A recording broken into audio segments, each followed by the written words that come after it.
전남 영암 무안 신안 지역구의 박준영 의원 이제 전 의원이 됐죠. 그리고 광산 서구갑의 송기석 의원 이분도 이제 전 의원이 됐는데요. 두 분이 공직선거법과 정치자금법 위반 혐의로 의원직을 상실을 했습니다. 이로써 6월 국회의원 재보궐선거가 6곳으로 늘었고 지방선거 출마를 위한 의원직 사퇴도 또 예상이 되고 있고요. 이번 6월 지방선거가 미니 총선급으로 확대될 것이라는 그 전망들이 나오고 있는데요. 특히 이번에 의원직을 상실하게 된 두 의원이 바로 호남 지역구 의원들입니다. 그래서 호남 지역의 정치 지형에 큰 변화가 오지 않을까라는 예측도 나올 수 있습니다. 관련 이야기 들어보겠습니다. 조선대학교 정치외교학과 공진성 교수 연결돼 있습니다. 안녕하세요, 교수님. 예, 안녕하십니까. 네, 박준영, 송기석 두 이제 전 의원이 됐는데 두 분이 의원직을 상실을 했습니다. 짧게 의원직을 상실한 이유부터 정리를 좀 해볼까요? 예, 박준영 의원은 이제 당시 2015년으로 거슬러 가는데요. 그 당시 이제 신민당이라는 당을 만들고 그 다음에 또 다시 이제 민주당으로 들어갔다가 마지막에 이제 국민의당으로 또 옮겨서 지금 이제 민평당까지 왔는데요. 네. 그 당시 이제 당을 창당하는 과정에서 사무총장으로부터 한 3억 5천 가량의 공천 헌금을 받은 것이 일단 가장 큰 죄목입니다. 그 외에도 뭐 당일 선거 이제 투표일 당일에 문자 발송한 것도 있고요. 또 미신고 계좌를 통해서 선거 비용을 지출한 것, 뭐 이런 것들이 다 이제 종합이 돼서 선거 상황실장과 선거 운동원도 유죄 선고를 받았고요. 그래서 이제 본인은 최종적으로 심지어 이제 실형까지 2년 6개월의 징역을 살게 됐습니다. 그리고 송기석 의원의 경우에는 이제 회기 책임자, 이제 본인 의원 본인의 과실보다는 회기 책임자의 이제 선거 비용 신고 과정에서 여기에도 이제 문제가 생겼는데.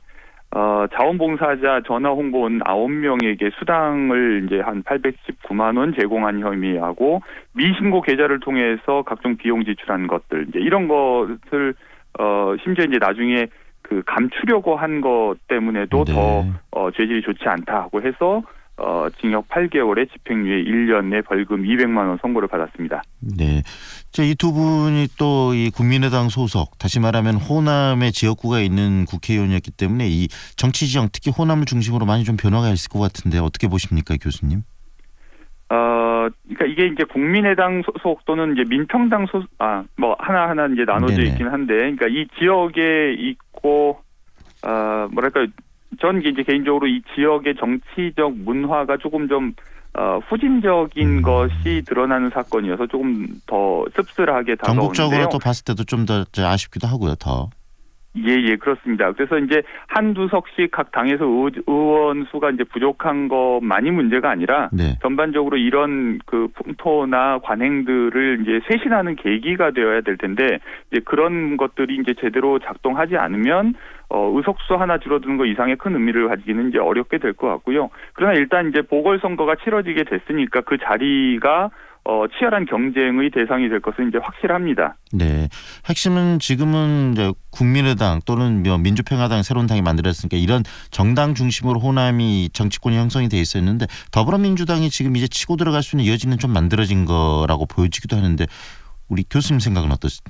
그렇습니다. 그러니까 얼마 전에 그 현역 의원들 출마 자제령을 내릴 정도로 의석수가 줄어드는 것에 굉장히 이제 지도부가 민감한 이제 태도를 보였는데 그런 의미에서 이제 전국적으로 꽤 많은 곳에서 이제 재보궐선거가 실시되기 때문에 거기에서 지금 현재 대통령이 높은 지지율을 앞세워서 더불어민주당 후보가 당선이 된다면 뭐랄까요? 그 다수 의석을 확보하는 데 굉장히 유리하게 되겠죠. 특히 이제 호남에 대해서는 더불어민주당이 좀 더 큰 자신감을 가질 수 있을 거고 그런 의미에서 특히 이제 전남 지역에서 치러지는 보궐선거에 관심이 집중된다고 생각을 합니다. 네. 더불어서 지금 호남에서 이제 더불어민주당 그렇게 되면 이제 국민의당 이제 통합 신당이 되겠죠 앞으로. 그다음에 또 이 민평당 이렇게 지금 당들이 굉장히 많아지고 있는데 어떻습니까? 뭐 전국적으로는 신사당 체제로 이루어진다는 말도 있고 지금 호남에서만도 최소한 3개 정당이 각축을 할 것 같은데 그 각축에서 나오는 어떤 정치 지형 변화 그 부분도 교수님 좀 짚어주시죠. 그러니까 이 호남만 놓고 보면 일단 3당 경쟁이 이제 분명해질 텐데 나름대로 이제 각 당마다 소홀히 할 수 없는 지역입니다. 그러니까 각 지역 모두 다 이제 호남에 대해서 어느 정도 그 깊은 관심이 있다고 주장해 왔기 때문에도 비중 없는 후보를 내세우면 오히려 이제 욕을 먹게 되는 상황이 되거든요. 네. 그런 의미에서 현직 의원이 자기 자리를 걸고서라도 출마하지 않으면 안 될 수 있는 상황에 몰릴 수도 있고요. 그런 의미에서 이번 선거에서 어느 정당이 이제 이기느냐에 따라서 미래가 거의 결정된다고 봐도 되지 않을까 싶습니다. 네, 미래가 결정된다는 이야기는 여기 이번 선거가 굉장히 사활을 건 선거라는 말씀이시죠?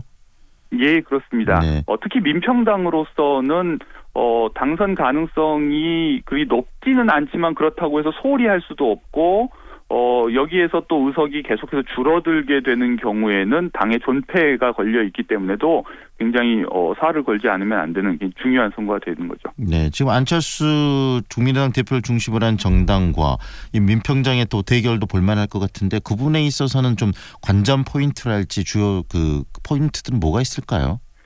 이 두 당이 분명히 이제 전남 호남 지역에서 이제 치열하게 경쟁을 할 텐데 문제는 그때 경쟁의 쟁점이 주로 정체성이나 이념이나 이렇게 추상적이고 모호한 문제를 가지고 싸우게 될 가능성이 굉장히 높습니다. 이제 누가 먼저 배신을 한 거냐, 누가 호남을 배신한 거냐, 또는 네네. 누가 햇볕 정책의 계승자냐.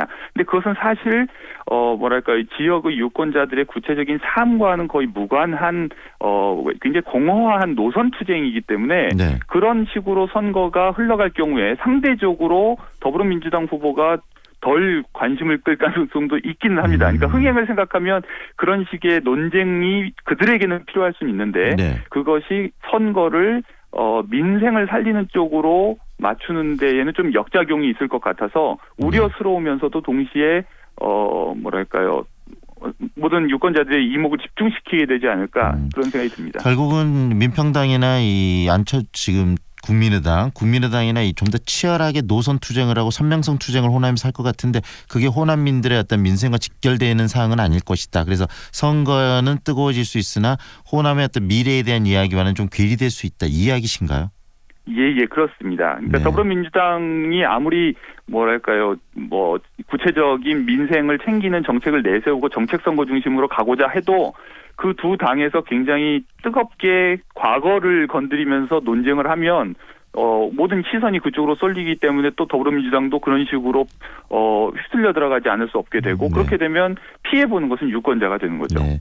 이제 6.13 선거 얼마 남지 않았고요. 실질적으로 선거 국면에 들어섰는데 그렇다면 이 광주 전남에서 주요 이슈, 이 6.13 선거의 가장 중요한 핫 이슈가 무엇이 될 것이라고 생각하시는지 마지막으로 짧게 한 말씀 해주시죠. 그러니까 불길한 예상은 이제 문재인 대통령에 대한 지지 여부나 노선 투쟁이 될 텐데 네. 제가 바라기는 광주 지역에 최근 들어서도 안 좋은 뉴스들이 많았는데 그런 구체적인 서민 한 사람 한 사람들의 삶이 개선되는 정책 네. 논쟁이 이루어지기를 바랍니다. 노선보다는 정책 그리고 호남의 미래를 이야기하는 선거가 됐으면 하는 바람을 이야기하신 거네요. 예, 그렇습니다. 네, 오늘 말씀 잘 들었습니다. 감사합니다. 예, 안녕히 계십시오. 지금까지 조선대학교 정치외교학과 공진성 교수였습니다.